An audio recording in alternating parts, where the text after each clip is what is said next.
नमस्कार प्यारे दोस्तों, आप सुन रहे daily current affairs update Hindi भाषा का यह कार्यक्रम radio MPSC Guru spreading the knowledge powered by spectrum academy पर। मैं आरजे उद्धव आप सभी का इस कार्यक्रम में तहे दिल से स्वागत करता हूं। चलिए बढ़ते हैं हमारे आज के पहले महत्वपूर्ण अपडेट की ओर। आज की पहली अपडेट है पुस्तक के बारे में। तमिलनाडु के स्वास्थ्य मंत्री द्वारा लिखित एक किताब कम लेट्स रन हुई लॉन्च। तमिलनाडु के स्वास्थ्य और परिवार कल्याण मंत्री माननीय सुब्रमण्यम द्वारा लिखित कम लेट्स रन नामक अंग्रेजी संस्करण वाली पुस्तक को भारतीय क्रिकेट टीम के पूर्व कप्तान कृष्णमाचारी श्रीकांत ने लॉन्च किया। ओदलम वांगा नामक इसी पुस्तक का तमिल संस्करण 8 मार्च 2021 को जारी किया गया था। पुस्तक एमराल्ड पब्लिशर्स द्वारा प्रकाशित की गई थी और अंग्रेजी अनुवाद गीता पद्मनाभन, एक शिक्षक ने जे जोइस और शेरोन के साथ किया था। यह पुस्तक तमिलनाडु, भारत और दुनिया भर में मैराथन दौड़ने के दौरान थीरू सुब्रमण्यम द्वारा की गई शारीरिक, भावनात्मक और ऐतिहासिक यात्रा का एक आकर्षक विवरण है। अगली अपडेट है पुस्तक के बारे में। इरफान खान के प्रतिष्ठित जीवन को दर्शाती इरफान खान ए लाइफ इन मूवीज नामक एक नई पुस्तक का लॉन्च हुआ। नई किताब इरफान खान ए लाइफ इन मूवीज में प्रतिष्ठित अभिनेता इरफान खान के जीवन और उपलब्धियों का एक आकर्षक विवरण दिया जाएगा, जो प्रतिष्ठित नेशनल स्कूल ऑफ ड्रामा में उनके दिनों से लेकर टेलीविजन में उनके लगभग एक दशक लंबे कार्यकाल और फिल्म उद्योग में उनके क्रमिक उत्थान तक है। पुस्तक में फिल्म समीक्षक शुभ्रा गुप्ता ने निर्देशक मीरा नायर, विशाल भारद्वाज और अनुराग बसु सहित प्रमुख लोगों को अभिनेता की कला, शिल्पों और विरासत पर बातचीत में शामिल किया है। इरफान खान ए लाइफ इन मूवीज पुस्तक पैन मैकेनिकल द्वारा प्रकाशित है। अगली अपडेट है निधन के बारे में। दिग्गज तेलुगु अभिनेत्री जमुना का निधन हुआ। तेलुगु फिल्मों में दिग्गज अभिनेत्री और पूर्व सांसद जे जमुना का उम्र संबंधी समस्याओं के कारण संक्षिप्त बीमारी के बाद हैदराबाद में उनके आवास पर निधन हो गया। वह 86 वर्ष की थी। 30 अगस्त 1936 को हम्पी में जन्मी जमुना ने 16 साल की उम्र में पितब्लू से फिल्मी दुनिया के कदम रखा था। जमुना ने एलवी प्रसाद की मिसम्मा में अपनी भूमिका से प्रसिद्ध हासिल की थी। कुल मिलाकर उन्होंने तेलुगु भाषा में 198 फिल्म में अभिनय किया, जिनमें भोयकाइलस, गुंडम्मा कथा, चिरंजीवुलु मुगा, मानसुलु और रामुडु भीमुडु आदि शामिल है।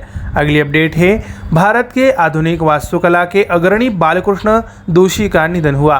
प्रतिष्ठित वास्तुकार बालकृष्णन विट्ठलदास बीवी दोषी, जिन्होंने 20वीं शताब्दी के वास्तुकला किवंतंतियों जैसी लाबुर्जिए और लुई कहन के साथ काम किया था, उनका अहमदाबाद में निधन हो गया। दोषी को भारत में आधुनिकतावादी और बरुटलीश वास्तुकला का अग्रणी माना जाता है। दोषी 2020 में भारत के तीसरे सर्वोच्च नागरिक पुरस्कार पद्म भूषण और 2018 में पीटरस पुरस्कार से सम्मानित होने वाले पहले भारतीय थे। प्रधानमंत्री नरेंद्र मोदी और वास्तुकला बिरादरी के प्रमुख भारतीय और अंतर्राष्ट्रीय नाम दोषी को श्रद्धांजलि अर्पित की। अगली अपडेट है अंतर्राष्ट्रीय के बारे में। गीत नाटू नाटू और भारत से 2 डॉक्यूमेंट्री इस वर्ष के ऑस्कर के लिए नामांकित हुई। RRR के नाटू नाटू को 95वें अकादमी पुरस्कार के लिए सर्वश्रेष्ठ मूल गीत के लिए नामांकन हासिल किया गया है। नाटू नाटू ने जनवरी की शुरुआत में गोल्डन ग्लोब 2023 में सर्वश्रेष्ठ गीत जीता था। भारतीय जलवायु परिवर्तन डॉक्यूमेंट्री ऑल दैट ब्रीड्स को सर्वश्रेष्ठ डॉक्यूमेंट्री फीचर फिल्म खंड में ऑस्कर की मान्यता मिली। ऑल दैट ब्रीड्स को बाफ्टा पुरस्कार के लिए भी नामांकित किया गया है। इससे पहले इसने इस साल के सनडांस फिल्म फेस्टिवल में world cinema grand jury prize documentary जीता था। भारतीय डॉक्यूमेंट्री लघु फिल्म द एलिफेंट विस्पर्स ने भी सर्वश्रेष्ठ डॉक्यूमेंट्री लघु फिल्म की में नामांकन हासिल किया है। अगली अपडेट ही योजनाओं के बारे में। कोविन के बाद भारत सरकार ने सार्वभौमिक टीकाकरण कार्यक्रम को डिजिटलाइज करने के लिए यूविन लॉन्च किया। कोविन प्लेटफॉर्म की सफलता के बाद सरकार ने अब नियमित टीकाकरण के लिए एक इलेक्ट्रॉनिक रजिस्ट्री स्थापित करने के लिए इसे दोहराया है। सार्वभौमिक टीकाकरण कार्यक्रम को डिजिटलाइज करने हेतु यूविन नाम के इस कार्यक्रम को प्रत्येक राज्य और केंद्र शासित प्रदेश के 2 जिलों में पायलट मोड में शुरू किया गया है।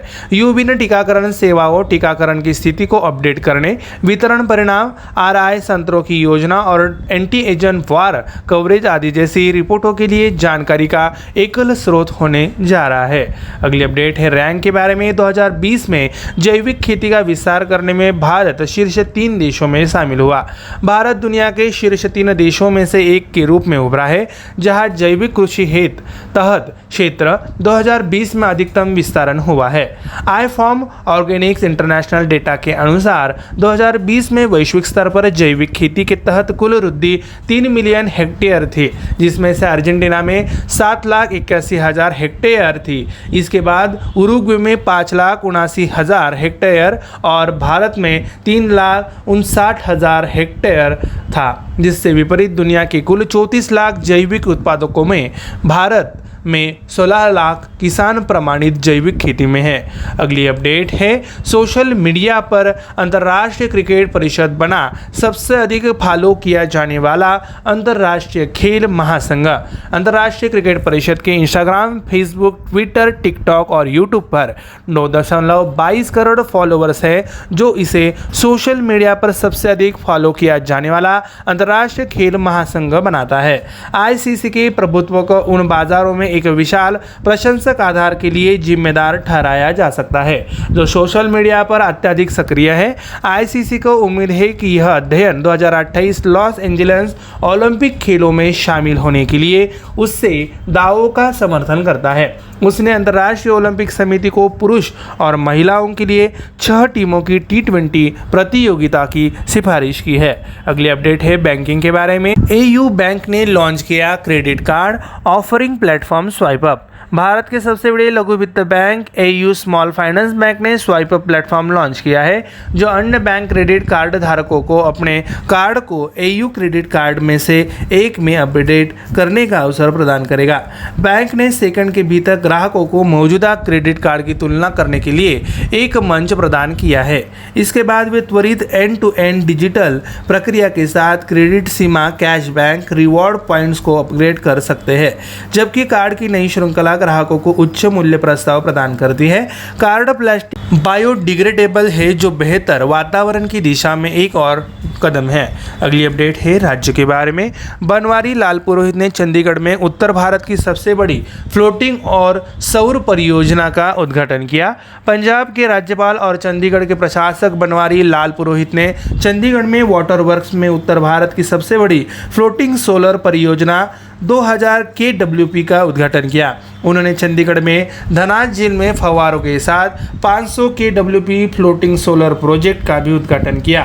वाटर वर्क्स में 2000 KWP का फ्लोटिंग सोलर पावर प्लांट कुल 11 करोड़ 70 लाख रुपए की लागत से स्थापित किया गया है और कुल 3 करोड़ 34 लाख रुपए की लागत से धनाज झील में फव्वारों के साथ 500 KWP floating solar power plant स्थापित किया गया है। प्यारे दोस्तों, हमारा daily current affairs update Hindi भाषा का कार्यक्रम यहीं पे समाप्त होता है। मैं आरजे उद्धव आप सभी से इस कार्यक्रम में लेता हूँ इजाज़त। तब तक के लिए ऐसे ही बने रहिए और सुनते रहिए, अपने ज्ञान में वृद्धि बढ़ाइए। Radio MPSC Guru spreading the knowledge powered by spectrum academy पर।